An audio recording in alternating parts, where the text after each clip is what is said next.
one example. Gun rationing is another. The idea of saying that there's legislation that says you can only buy one handgun a month. Now already in California, one long gun a month. In California, you can already only purchase one handgun a month. Now, this is akin to rationing of civil rights. It's like saying you can only go to church once a month.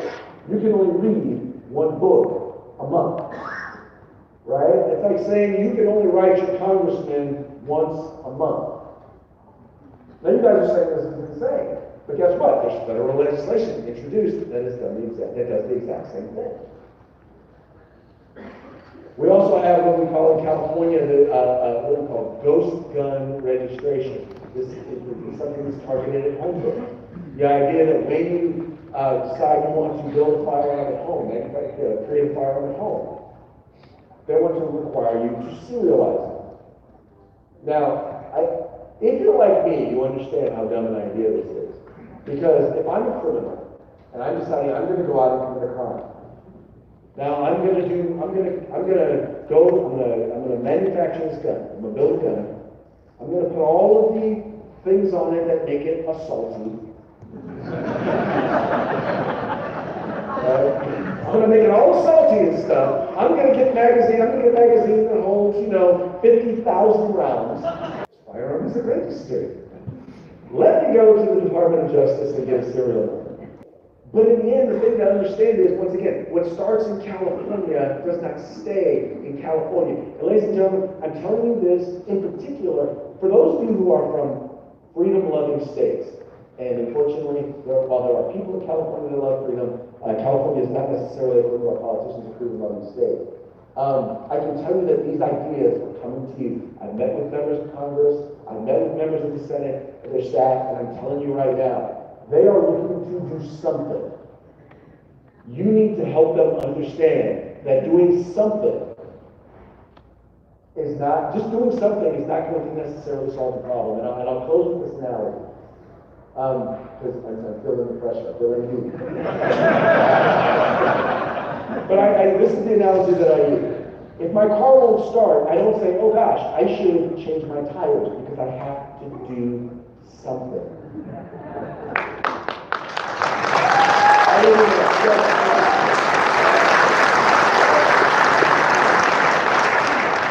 We now have Dave Scott.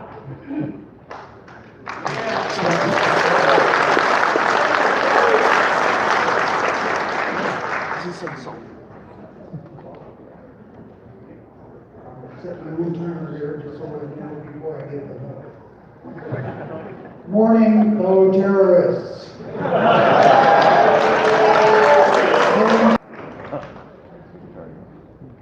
What has changed? We had Colonel Dave Grossman out here last week talk about school safety, healthy students, and one of the things he points out is don't look for the same things all the time and expect things to change by changing the same things. Look for what has changed. So what has changed in our opponents? Money.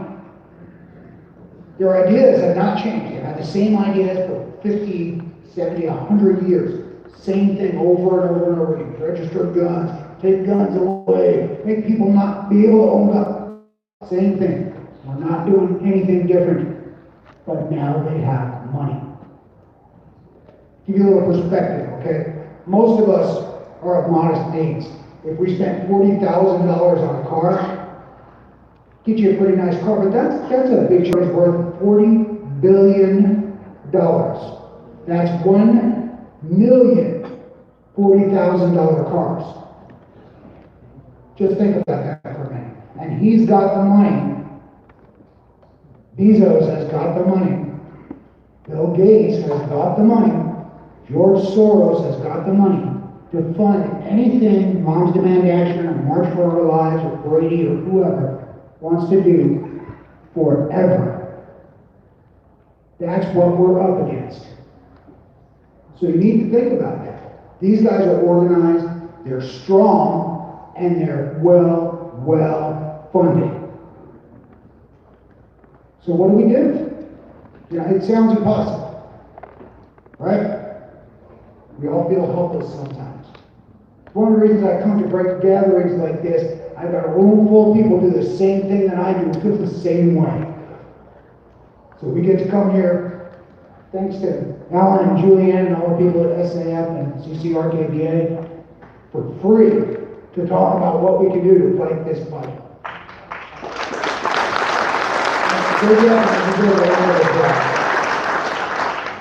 So what do? Speak up. Job one. If you're an AZCDO member, you know we have an email alerts list. Every time there's a bill on the floor in the Arizona legislature, every time there's a bill in committee, anything that you want to know about what's going to affect our gun rights in Arizona, you get on the alerts list, you're going to hear about it. When you hear about it, you get on the internet, a couple of mouse clicks, you have sent an email to your legislators telling them, hey, no, I don't want this. Or hey, there's this great bill out there that supports our rights and you should support it too. It's easy. Speak up. Show up. The future belongs to the people who show up. You guys hearings, when there's floor hearings, show up. They do. I tell you, I see them. 20, 30, 40 of them in the audience with their red Moms Demand Action shirts.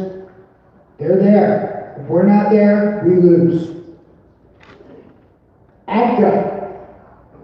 Don't just stand there, do something, right? We're going to hear do something a whole lot this weekend. So do something. Don't let them be the only ones doing something. When they say we've got to do something, okay, give them something to do. I don't know if you can see this, it's kind of tiny from up there, but I got this from Jim Irvine at Faster Save Lives when I took their course, best course ever. Yeah. It's a good idea. That teachers be armed first responders in the school. That's something we should be doing. You want to do something? Do that. Because red flag laws are not going to cut it. And you know, I hear, and I'm going to be a little critical of my fellow gun guys. I hear a lot about, well, due process, yeah, due process problems, we're fixing due process problems. Yes, there are tremendous due process problems, but that's not the main problem.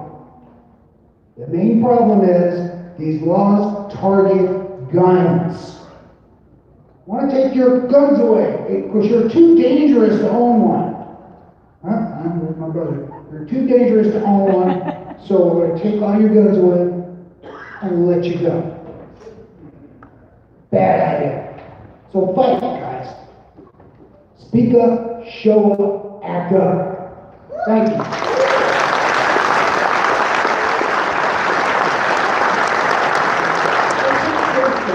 Thank you.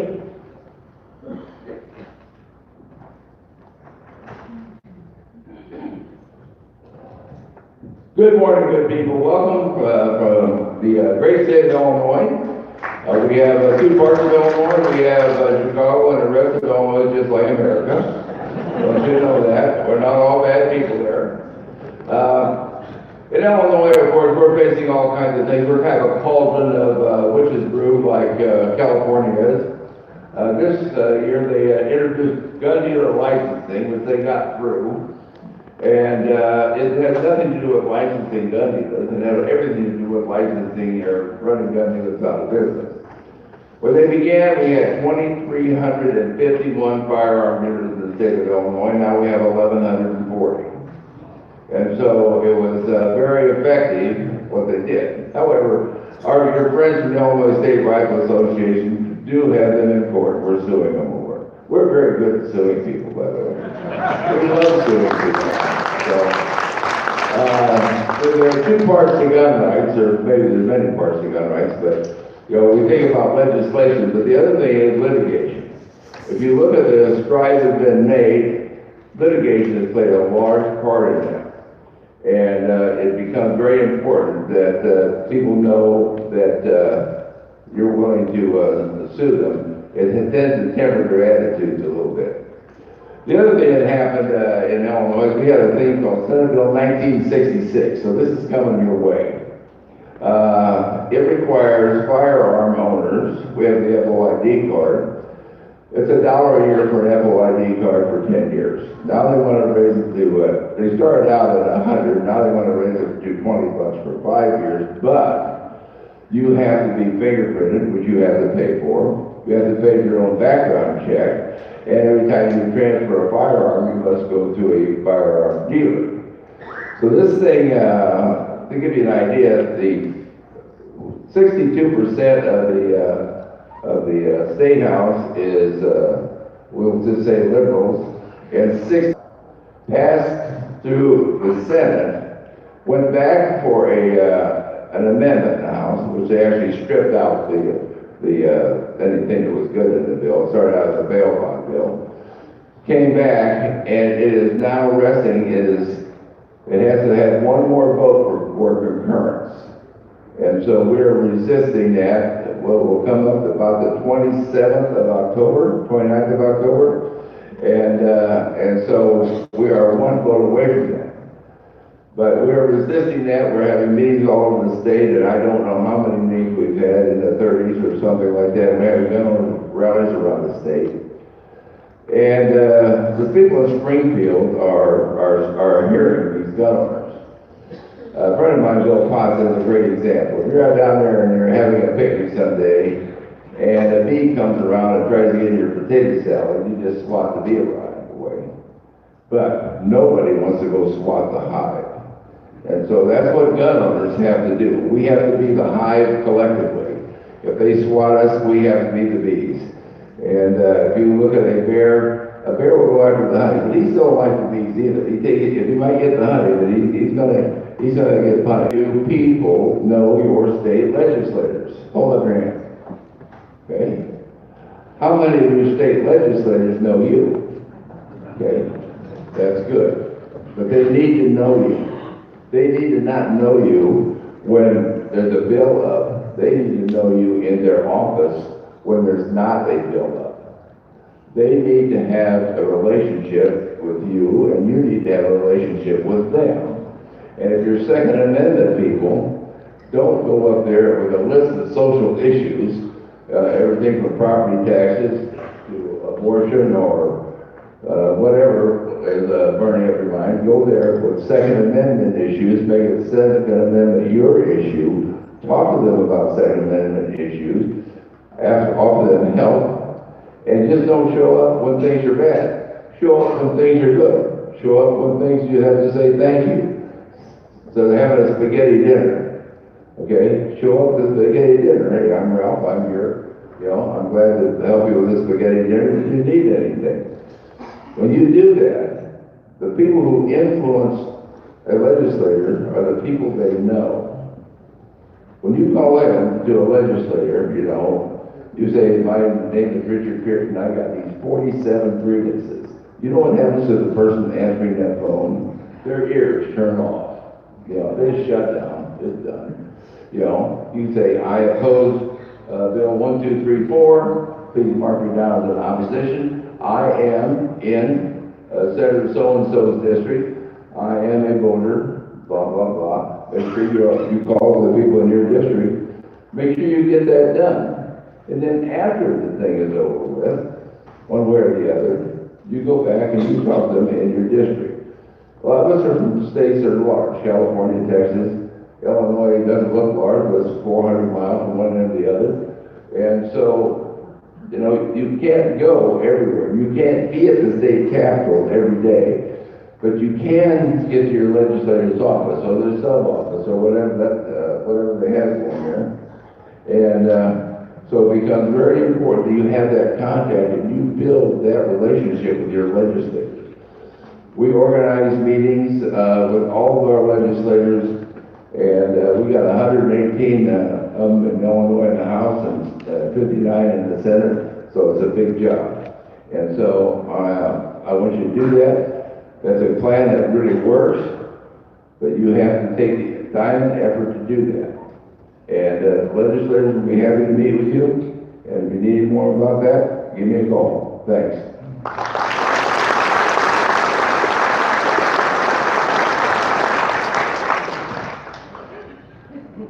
Alexander. Thank you, Julianne. can assure you, promise you one thing, coming from the state of New Jersey where we're overregulated and it's a nanny state, you don't have to worry about my time. I'm used to being controlled.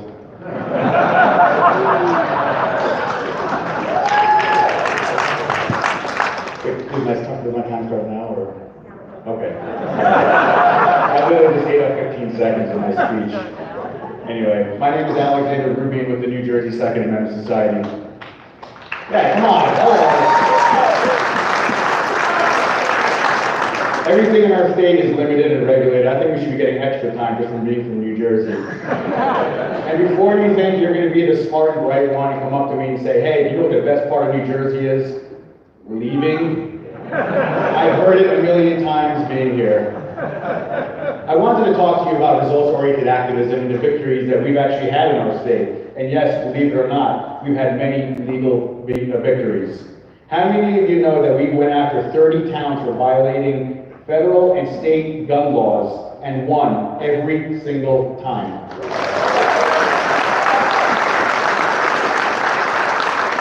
How many of you know that we sued the state of New Jersey over 3 times? And guess how many times we won? Every single time. One of our attorneys, Stephen Sambioli, is sitting over there. Stand up, Stephen. Stand up. We and his partner single-handedly overturned New Jersey's prohibition and ban on stun guns and tasers and received constitutional carry and constitutional purchase in our state. And we have to give to those men over there for that victory. Many of you laugh because it's not a real gun, but I can assure you one thing. The groups of women that we work with that prefer to have a stun gun or taser to protect themselves against, violent offenders, violent ex-boyfriends, and so forth, love the fact that every single day they now feel protected because of our legal victory.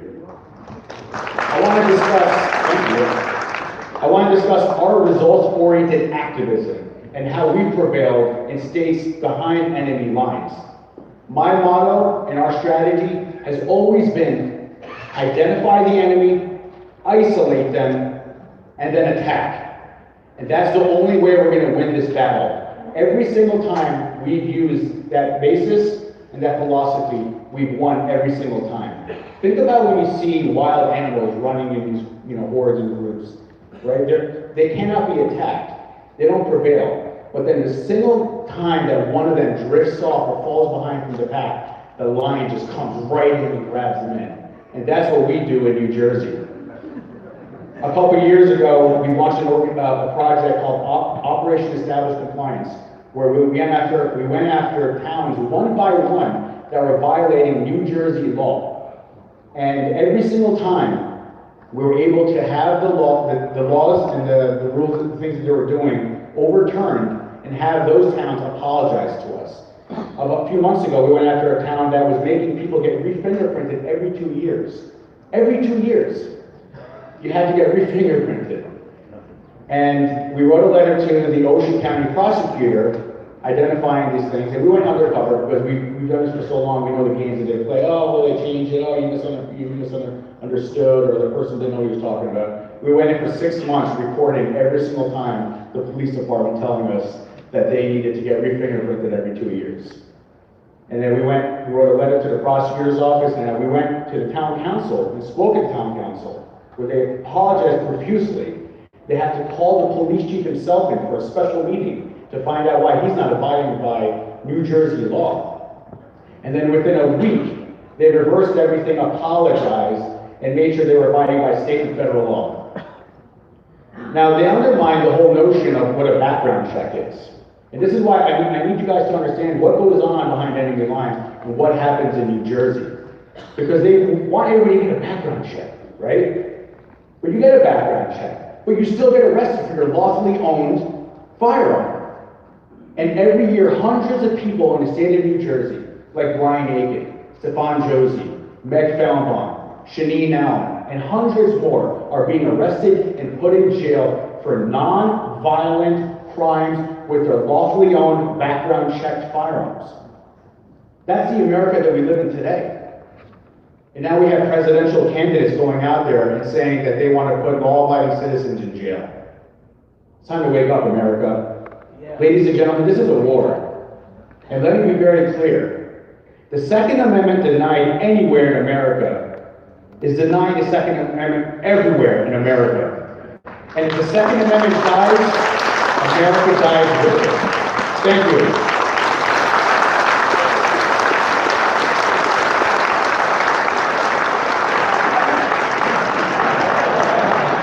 And now I'd like to welcome Holly Sullivan, who's with the Connecticut Citizens Defense League, and I think she might have you beat New Jersey.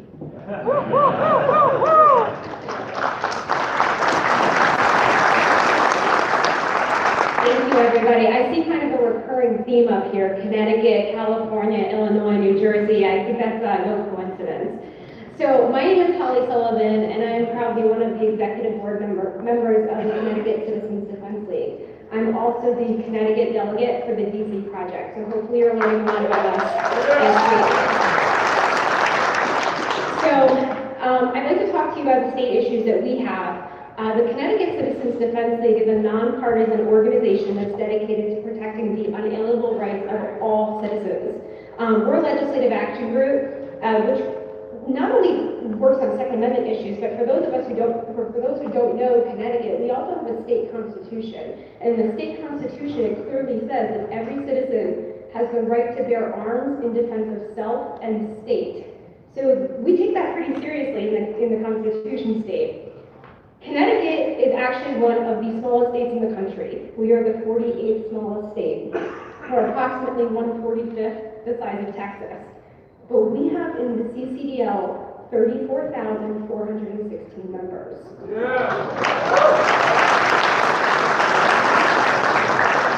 Thank you. Just in the month of August, we added over 300 new members in our state. Senators Richard Blumenthal and Chris Murphy may have you think that our small little blue state is anti-gun, but CCDL can attest that almost 270,000 residents in our tiny state are permitted to carry a firearm. That is almost 1 in 7 eligible residents. If you take out children and felons, almost 1 in 7 residents in the state of Connecticut can carry a firearm legally. So we're doing stuff in our teeny tiny state that the media and our representatives would not have you know. This year, we have renewed energy and we are focused on outreach and engagement. We had the absolute pleasure to host Maj Toure in the last few weeks to reach more than 500 people in our state in one jam-packed weekend. We're tirelessly working with other organizations such as college students, getting out on college campuses, talking to young Republicans, libertarians, anyone who supports the Second Amendment. We've opened up dialogues with college NAACP chapters, and we're giving young people information about constitutional issues such as onerous permit fees that we have in the state of Connecticut that prohibit different socioeconomic groups from exercising their Second Amendment rights. So we are also doing outreach initiatives in Connecticut to connect on local levels and find individuals that can lead and connect people so that we can start to reach other communities that maybe is a little different than the faces that we see in this room today. And that's where we're going in our little state. I'm a mom of for me, they think that people in my state are all anti-gun, and I'm going to be the one to say no, we're not. And I look around the room with the DC Project members, and they look at these women. We're the ones that are starting to say, we've got to change the direction, and we've got to change the dialogue, and we've got to say, you know what, they don't speak for all of us, because, thank you, I demand the ability to take action. I don't want to just demand that somebody do it for me. If I want to protect my first grader, in the next town over to Newtown, Connecticut, I'm going to defend the right to do that, and I'm going to pass that on to her as well. So we've got a lot of work to do. Connecticut was deeply impacted by the legislation that came post Sandy Hook.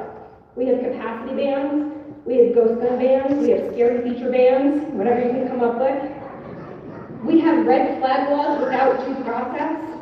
We used to be a constitution state, and much like California, we can attest that this will spread. But we also have tremendous successes as well. We've stopped show your paper bills, which basically means that an officer can demand to see your permit without any suspicion of a crime. And we've managed to stop some of these bills as well. CCDL and the NRA are supporting Remington Arms in the Soto versus Bushmaster case, and for those who aren't familiar with it, the estate of Victoria Soto, one of the victims in Sandy Hook, is suing Remington Arms because their gun was used in a crime. And we are very proudly supporting them at the Supreme Court level. We have filed amicus briefs with our neighbors in New York and New Jersey, and it's really important that we work together, that these state organizations connect, and we support one another. But I think most importantly, we must speak to those outside of our silos. We have to educate, and we have to have the tough conversations. We have to reach out to the communities that we're not normally in, and I think that's something that each and every one of us in this room can go home with. May I have time? So for those of you that don't know CCDL, please check us out, ccdl.us. Check out the DC Project. Keep in touch with me, Holly Sullivan, Second Amendment Advocate on Facebook. And we just gotta work together, and we've gotta get out there. We've gotta kind of change the face of gun ownership in America, and we're doing that in our small little state.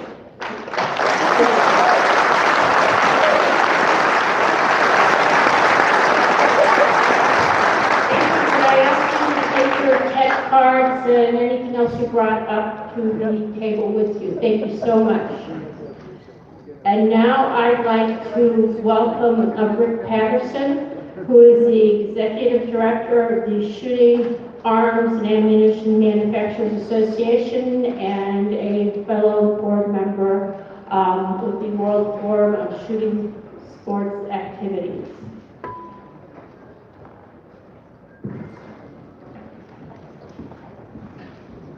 Rick?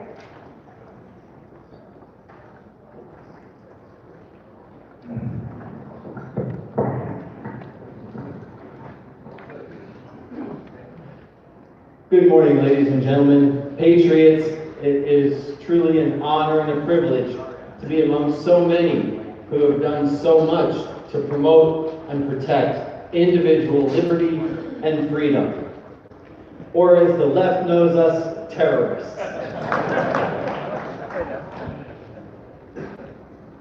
The Sporting Arms and Ammunition Manufacturers Institute is probably best known for our safety, reliability, and interchangeability standards for firearms, ammunition, and components. But in reality, we deal with virtually every regulatory agency in the world. From that, we do a lot, of course, with the United Nations. And as you all know, there's something out there called an arms trade treaty. And the arms trade treaty was developed and pushed by civil society, and the way it's structured, it introduces the idea of human rights violations, gender-based violence, into the decision-making process of whether or not a firearm or ammunition can be transferred. And the way they set it up, it gives civil society the opportunity to veto any firearms or ammunition deal in the world. Who is civil society? Civil society is big money individuals. They are not elected by anyone. They are not accountable to anyone but themselves. And yet they want to hold the transfer of firearms and ammunition. They want sole responsibility for that. One man's terrorist is another's freedom fighter. What they want to do is determine who will have the power in the world. They want to control that. That is the very definition of evil governance. At the same time, you have what I can only look at and call the militarization of the corporate world. You look at what corporations are getting involved with. It has nothing to do with their products anymore. It has to do with wealthy CEOs looking to exert power and influence beyond their company. We have 145 CEOs from what was portrayed as the major companies, the major corporations. And so I'm thinking to myself, they listed the 5 or 6 names, Levi's, Dick's, Uber, you know the names. And that's all they've listed. Good luck finding the list of the actual full 145 signatories. I tracked it down.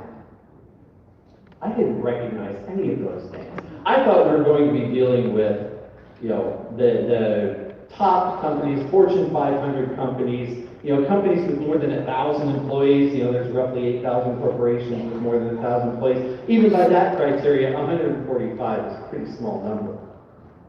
I did some research into some of those companies. These are little, small companies, 1, 2, 5 employees. There are 18,203,000 corporations in America alone. 145 signed a piece of paper supporting gun control. That is not the widespread support for gun control that it was portrayed. But it does represent what we see as the elites trying to maintain control without election, without a democratic process. And I have to define elites, by the way, because it has nothing to do with how much money you have. There are a lot of people with a lot of money that put a lot of support for individual rights and freedoms. The elites that I refer to are the people who have money, who think they have all the answers. They think they should be controlling what you and I do. That's the elites.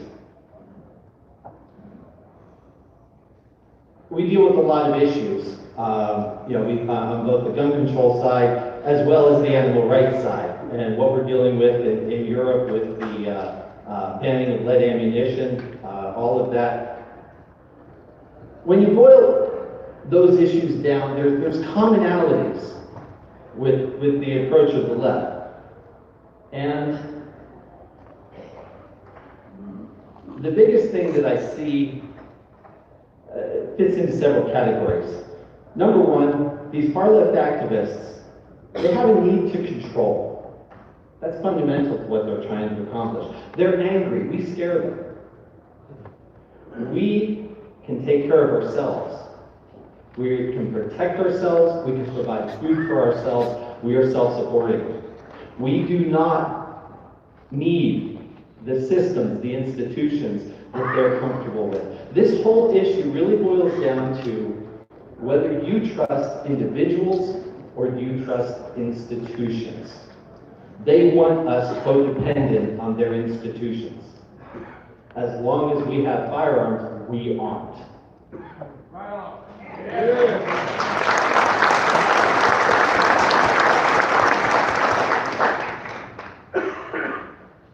They will also do or say anything to win. On the reach issue, we took the animal rights numbers of birds being killed by lead ammunition.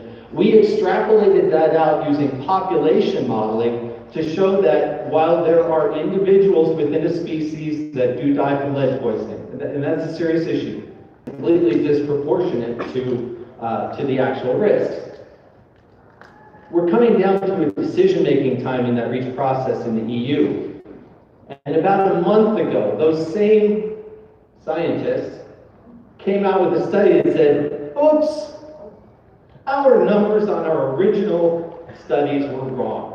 The number of birds being affected really is a lot bigger, and oh my gosh, scientific integrity is not in their vocabulary. They are intolerant of differences. There is no compromise in their approach. They will take little by little by little, but there is no compromise, and we know what their end game is. And thank goodness for Vito making that abundantly clear and bringing that out into the light. They don't accept responsibility for their own actions. How many of the mass murders that involve firearms happen in gun-free zones that they created? They won't take credit for that. They won't take responsibility for that. They obviously have feelings of superiority. They have all the answers. We just have to, be the minions and obey. And they blame their target. They blame us, law-abiding citizens, for the problems created by murderers, by the problems created by well-intentioned but very, very poorly executed and wrong gun control legislation. If you take those factors, enter them into a Google search, you know what comes up? Bullying. We're dealing with bullies. That's their approach. There's a very interesting article, Psychology Today, 6 smart ways to deal with a bully. And there are lessons that we can learn from this as we go out and promote freedom and liberty. Number 1, and 2, they're connected, be confident and stay connected. One of the goals, one of the approaches that the left is trying to do here, they're trying to separate us from society. They're trying to minimize us. They want us to feel like we're inferior, and you know, when you're at a cocktail party, when you're out talking at friends at a football tailgate, they don't want you talking about the gun issue because we have facts. We can influence. They want to control the entire message. They want you to feel inferior. They want you not to talk, not to speak up. Be confident, stay connected. We have to reach, as somebody mentioned it earlier, we have to reach outside our silos. We have to talk to our friends, our neighbors. Keep in mind, the elites are by definition a minority. You've got a whole bunch of people out there who are just trying to live their lives. And they're being bombarded with this information. It's not that they're bullies, they just don't know. It's our responsibility to educate them on all the great things that we do and all the information that we have. Step number 3 in how to deal with a bully. Use simple, unemotional language. Don't be apologetic. Don't be confrontational. That's what they want. That gives the bully power. You have to set limits. And I'm going to quote from the article, remain polite and professional while still being firm. And this one I think is key also. Practice your response so you're prepared the next time something happens. When you have that information, you can act quickly and consistently. And finally, and this one has a couple of meanings for us, strike while the iron is cold. Again, quote, cool heads find better solutions than hot ones. And that has a double meaning for us because what is the left trying to do? Use that the emotion of terrible, terrible tragedies to get people to make decisions in the heat of the moment. Psychologists tell us that's not the right time to make a decision, and yet that's exactly when the left wants us to make that decision on gun control issues. Strike while the iron is cold. Be unemotional and make the points. Calm, cool heads will always prevail and result in a better decision. You know, we are the people who champion having the tools to defeat criminals and tyrants. In order for us to win this battle, we also have to learn to use a new tool, the tools on how to defeat bullies, because that's what we're facing. Thank you very much. I really appreciate the opportunity to be here. Thank you for everything that you do. And thank you for stepping into the foundation.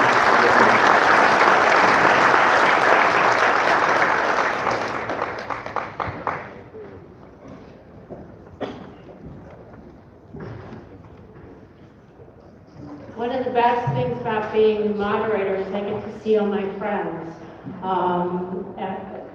They've all become very good friends over the years. The next panel that we will have is the State Legislative Affairs Briefing. So if I could add, this will be followed by a short beverage break, and then we will come back. But if I could get Sean to take the mic first. Thank you very much.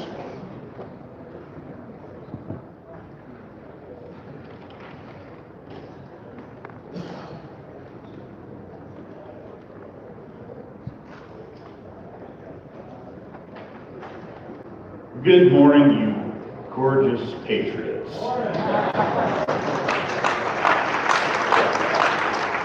This is absolutely the highlight of my year, every year, when I get to come up here and address you folks.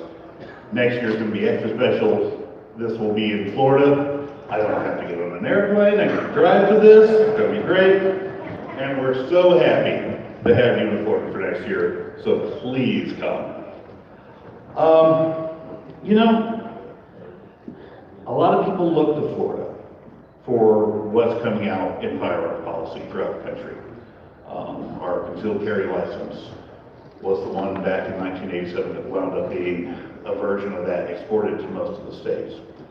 Our self-defense, some of the worst gun control laws that have come out recently, I'm ashamed to say, have gotten by our legislature in Florida, and we were powerless to stop it. It doesn't mean we're giving up.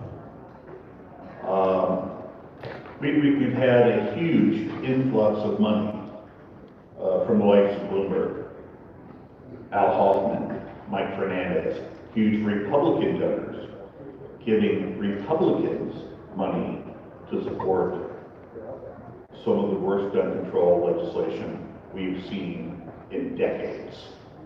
Florida's red flag law provides no due process protections, or at least very limited ones. It's, unfortunately, as Trump said, take the guns now and provide due process later. That is just not how due process works. And we're fighting hard to stop this. It's not all doom and gloom though. We just won a John preemption case against against Broward County. Huge case. When they were told that you can't have no firearm signs, they said, okay, we're not allowed to have no firearm signs. So they put no weapons signs. The judge saw right through this. It was a clear attempt to confuse people, because yes, under Florida law, a weapon and a firearm are two different things. The judge saw right through it, and while we have firearms preemption, our Constitution, and he finally understood, our Constitution says that only the legislature may regulate the right to bear arms.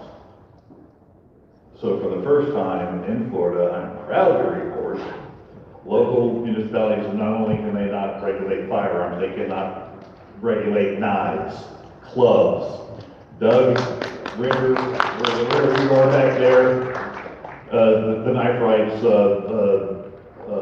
issue just took a huge win in Florida, and we've got a lot more coming. We've sued the Florida Department of Law Enforcement. FDLE has to do your background check. Now, Florida law says they have 3 days, 24 working hours actually. But FDLE decided, no, when they find that if they find any kind of a problem in your background, say you had an arrest in 1977 for a misdemeanor, then they can delay you buying a gun forever. We've sued them. Florida law also says if you have they're a point of contact state for your next check. Florida law also says if you have a concealed carry license or if you're a law enforcement officer, you don't have to have the fees associated with getting an next check, the $5 fee that they charge. Well, they serve over 2 million gun purchases annually. And we have over 2 million concealed carry licensees. We sued them over that. We've had a number of people going to, and I want you to, if you've purchased a firearm in Florida for the past 4 years, I want you to go to fdlelawsuit.com, fill out the questionnaire there. If you're qualified for one of these 2 cases that we filed against the state, it'll add you as class action. We're suing for the $5 back for millions of gun purchases over the last 4 years. We're bringing it back to them.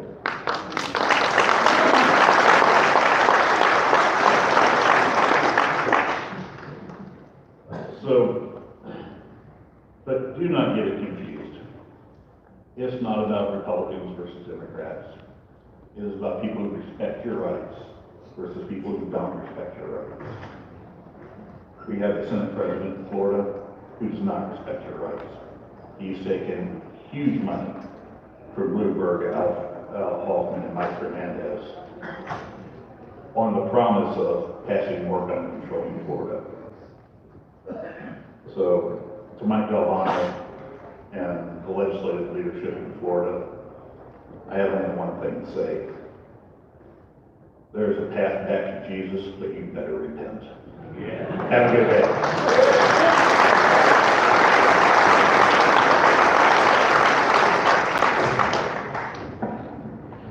I'd like to invite Patricia Harold from the Nebraska Firearms Owners Association.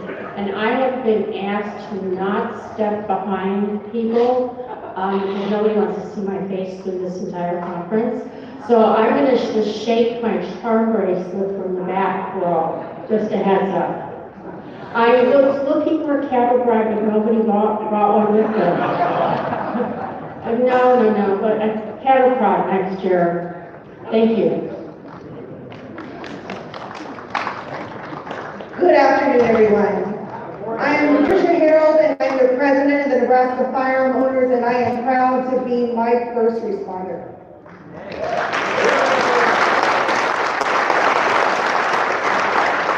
It is an absolute honor to be standing in front of you today to let you know that I am not a traditional gun owner. I did not grow up feeling the need or having any interest in firearms. I escaped from California when I joined the military, and that has been a blessing. And the reason why I bring that up is I want to look around this room and everyone take a look and see the diversity that we have in this organization and across all these different state coalitions and how important that diversity is, but we're missing something. How many of you are under 25? We have one, we have two, we have three. Four? Or sir, you look really good. In Nebraska, we have a tagline called, it's Nebraska, we're not for everyone. And that's true. I don't mind being flyover country. I'm happy with all of you just staying out of my state. Driving through traffic in Arizona here is really an eye-opener. But going back to my point, if we don't enact work to raise the next generation of gun owners and freedom fighters, we will be the last generation to express these freedoms and rights. The last.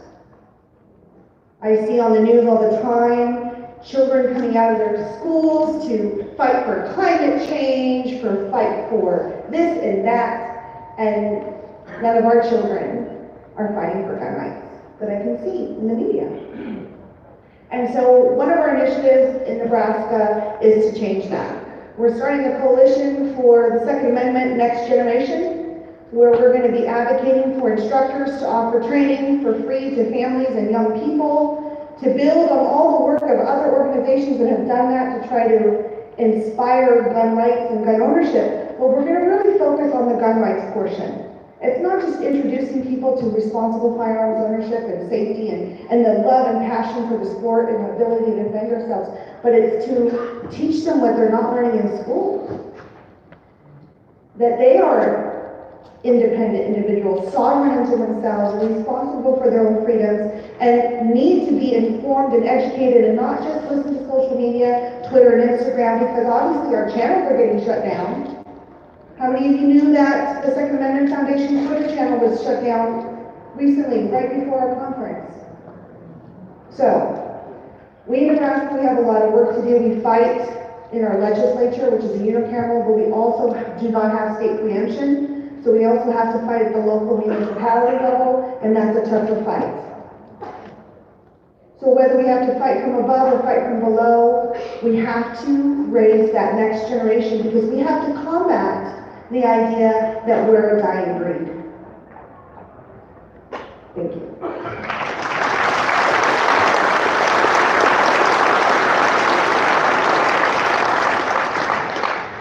Keely?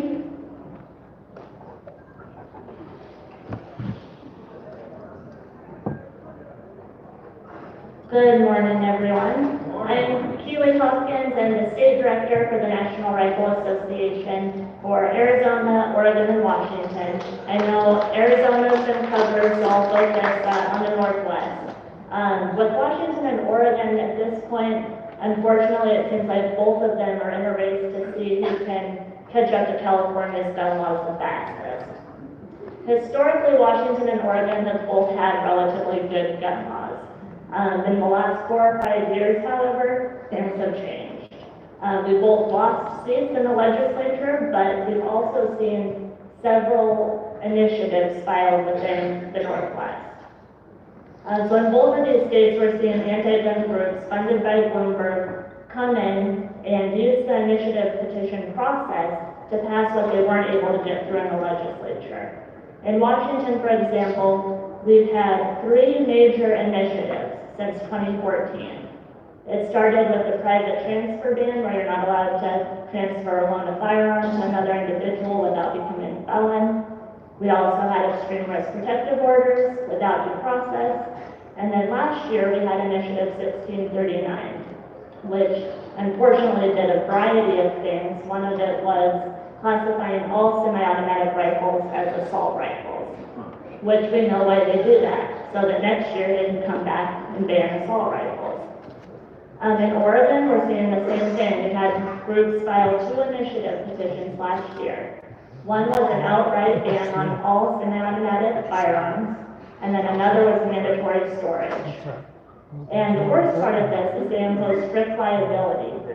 So if somebody were to access your firearm and you didn't have it stored locked up, you would be held strictly liable for anything that's done with it. In Oregon right now, both chambers are controlled by a supermajority of Democrats. We also have a very anti-gun governor. We do still have several Democrats that are pro-gun, which has been how we've been able to hold the line. This year we faced the biggest threat that we've seen so far, which was an omnibus gun control package, Senate Bill 978. This bill had maybe 5, 7 provisions in it. It would have legalized age discrimination so that FFLs could refuse to sell firearms to adults under 21. It again had the mandatory storage with strict liability. It also would have required you to report lost or stolen firearms. If you fail to do so, you again be held strictly liable for what the criminal does with your firearm. It also would have vastly expanded gun-free zones to include public buildings, colleges, the airports, but interestingly enough, it also included any land that's adjacent to any of these properties, which when you add all of that up, that's a large area that you would no longer be allowed to lawfully carry your firearm. Thankfully, the Senate Republicans refused to pass something that would have made Oregon's law-abiding gun owners become criminals overnight. So they used one of the only tools they had in the superminority, and they did a walkout. By not showing up to the floor sessions, they were able to prevent a quorum so that the Democrats in control couldn't conduct legislative business. So because of this, we were able to hold off, and long story short, no gun control passed this year in Oregon.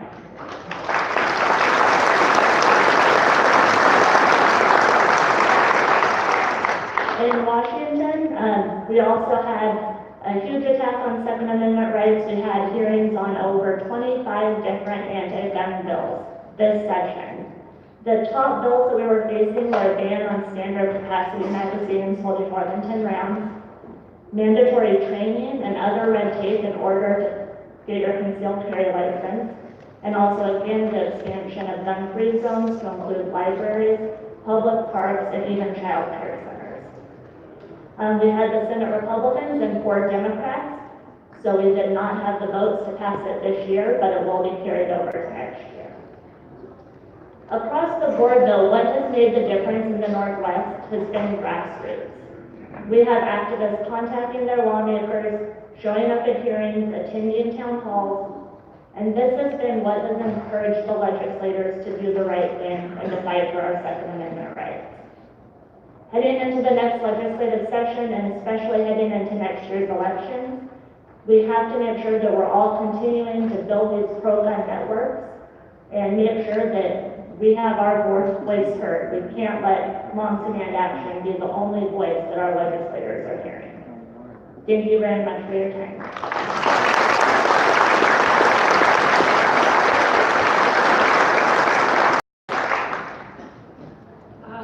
Mark?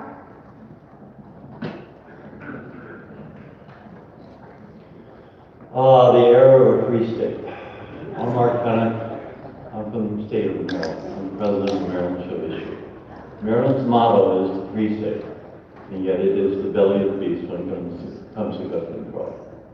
And it is truly true what your prior panelists have told you is that it starts in California, it spreads everywhere. And Maryland follows California in some respects, leads it in gun control. Maryland has the dubious distinction of being the only red flag law state which within 30 days of its enactment and effectiveness resulted in the death of a gun owner in the hands of the police seeking to enforce a red flag order. It is draconian. But there is hope. In this last legislative session, there was many gun control proposals, and we defeated all of them. And we did so by doing the very grassroots things.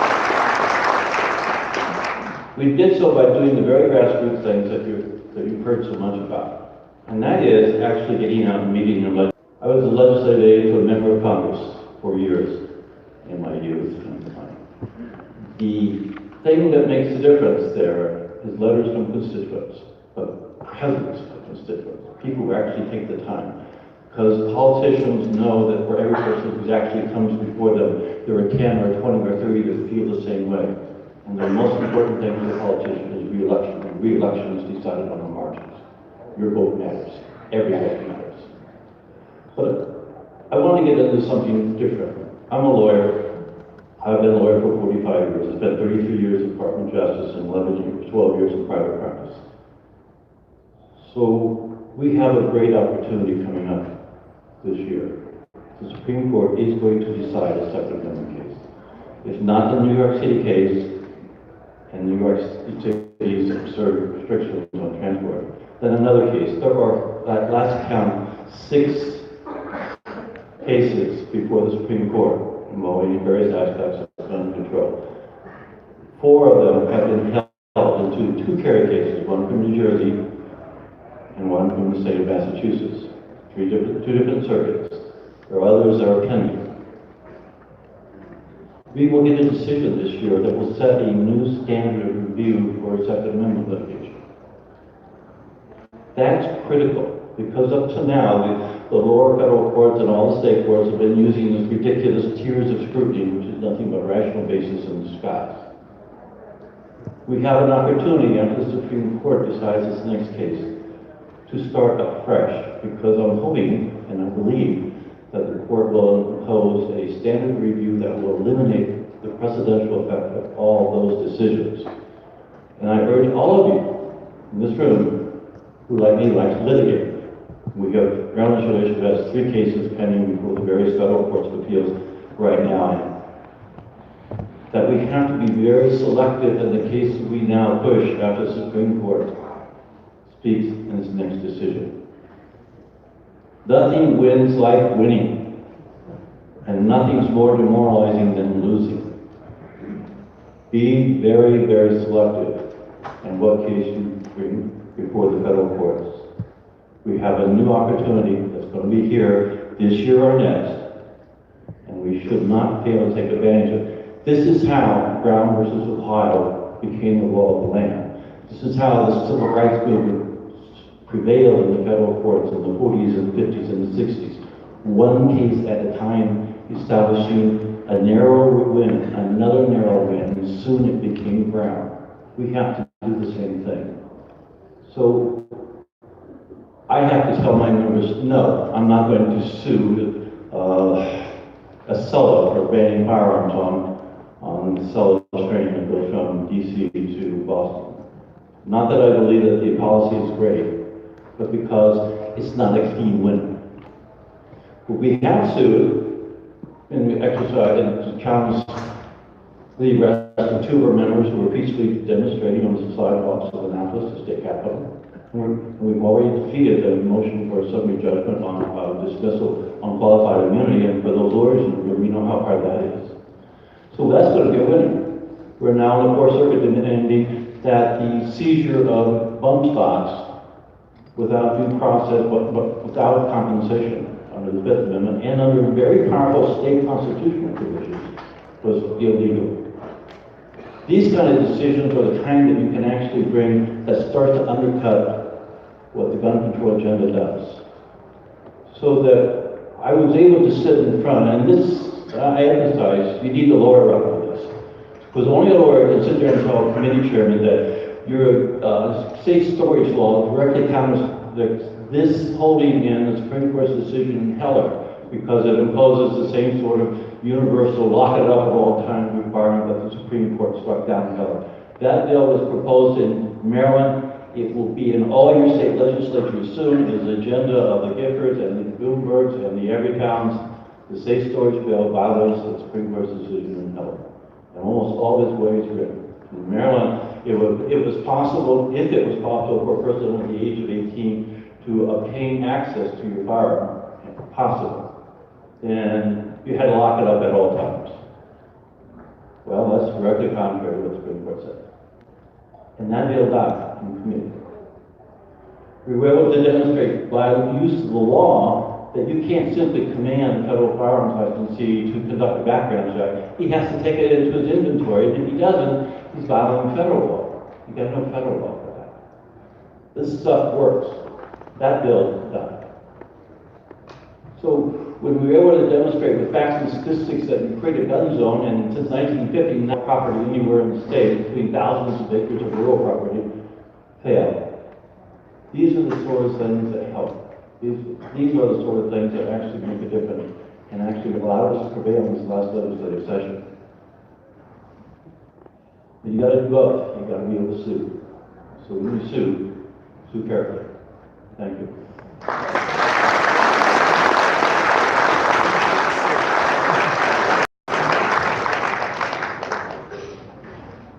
I'm scared to death of this charm bracelet, so I've got a timer.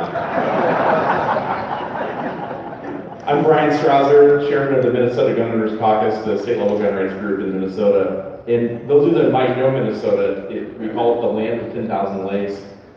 We have about 50 versions of the Lutheran Church, the busiest state fair in the United States.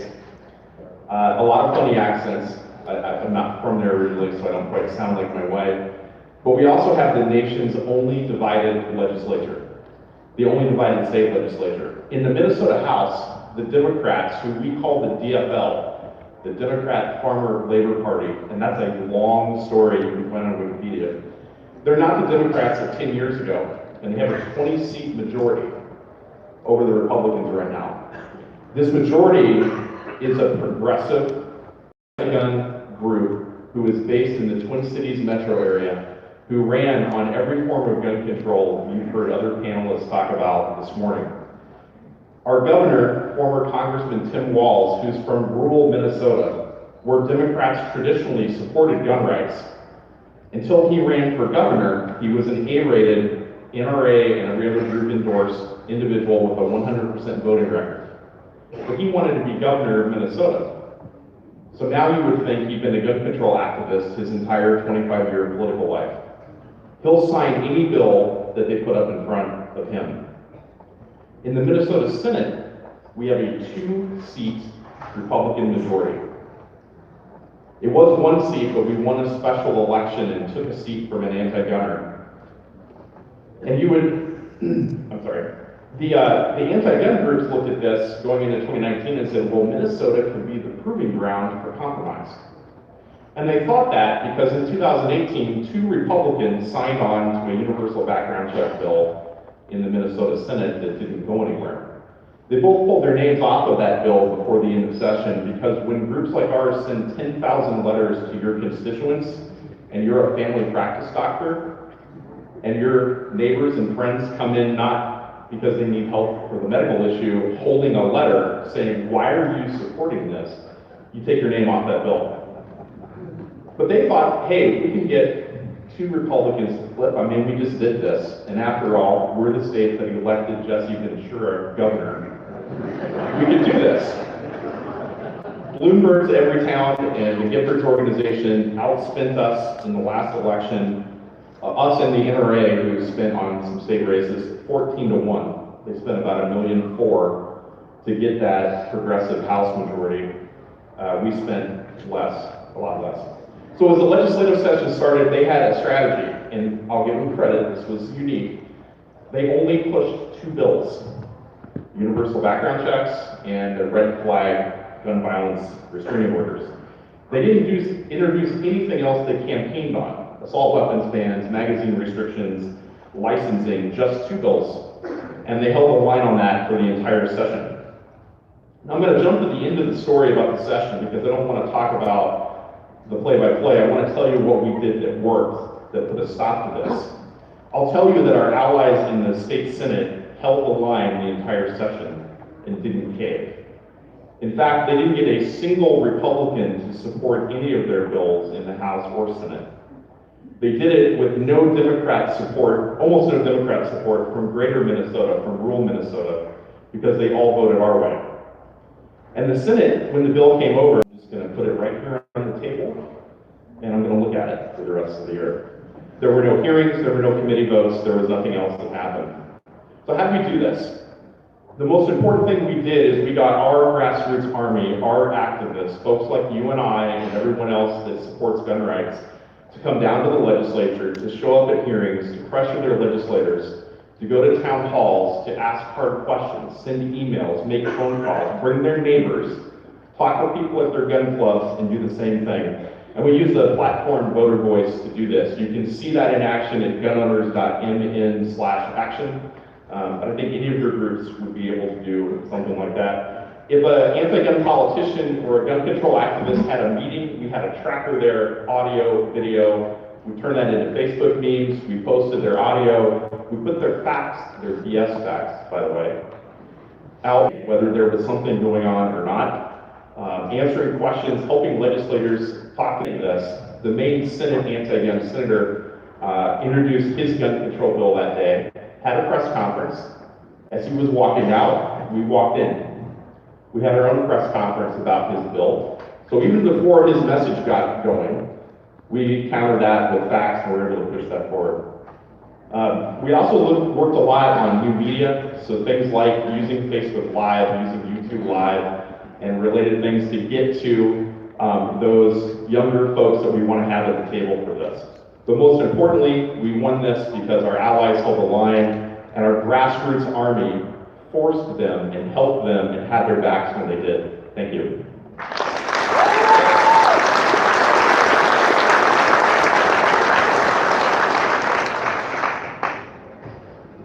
Good morning. My name's Don Turner. I'm the president of the Nevada Firearms Coalition. I'm a refugee from Arizona, and I see a lot of familiar faces here. When I lived here, we followed word for word gun control laws in every state. What you see happen in Washington, Oregon, and California, the exact same laws with the exact same wording are being proposed at our legislature. Now I remember reading Sun Tzu, who said that it takes tactics and strategy to win a war. Groups, as we focus on tactics and not on strategy. And I think what Mr. Patterson said about treating them like bullies is a strategy. We need to remember that. It's not about doing stuff. It's about doing the right stuff at the right time in the right place with the right energy. So, Nevada is a small state, population less than 4 million. Clark County dominates Nevada. Clark County also includes Las Vegas. And I have to say this so I can tax rate my trip. Please come to Las Vegas and gamble, because I don't have to pay state income taxes if you do. And they don't pay the light bill in Las Vegas, but they pay out to winners, just in case you're hoping to get lucky. So, in Nevada, Clark County rules it. But when you look at what rules Clark County, it's the culinary and the SEIU union, okay? So if we have to turn Clark County around, we have to do something to get to the SEIU union and the culinary unit. So what did we do? The Firearms Coalition in April of 2017 started a women's shooting program.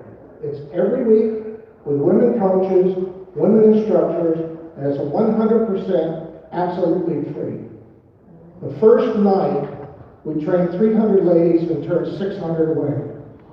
Since April of 2017. But the good news of this is the majority of them are SEIU and culinary union members.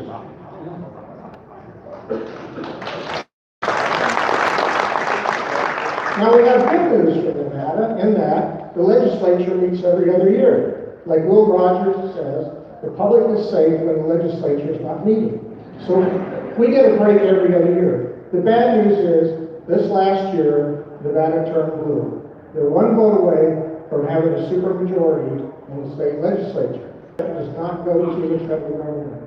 It goes to the state DPS first. The state DPS goes to the federal government. So the background check bill said all background checks go to the federal government. Today, they had a joint assembly and Senate hearing on the background check initiative on Monday. Over 500 gun owners showed up to protest. And that's scary. They had proposed 9 gun bills, and they dropped most of them after that hearing. However, on Wednesday, they had a joint hearing in both houses, and on Friday, the governor signed the hearing. Every town, Moms Demand Action, Prosecutors for Gun Safety, Brady Campaign to Prevent Gun Violence, Gifford Center, and the Center for American Sisters of George Soros all testified. All right? So Bloomberg spent over $1.6 million direct donations to the Nevada Democratic Party this last session. So after they got that done, the next thing they did, mandatory storage, red flag laws, they passed. But 79% of the people voted in opposition to it on the legislative webpage. We had 2 rallies, and when it came to the other bill, we had 93% of the public voting against 168,000 letters to the legislature saying, don't vote for this bill.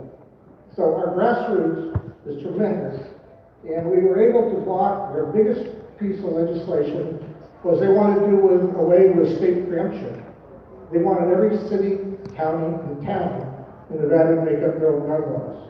They've already said that's on their agenda for next time. So what's the lesson we learned? We learned that we're being overwhelmed without state money. And if Arizona isn't the sandbag for California, if Nevada's not the sandbag for California, folks in Arizona, you're next. So thank you, and I appreciate your time. Okay, guys, we're going to break, so We're now we're going to gonna have a beverage break. close this one and start again. We will be back in here at 10:40. If you see people outside chit-chatting and not in the room, please try to bring them back into the room with you. Thank you very much.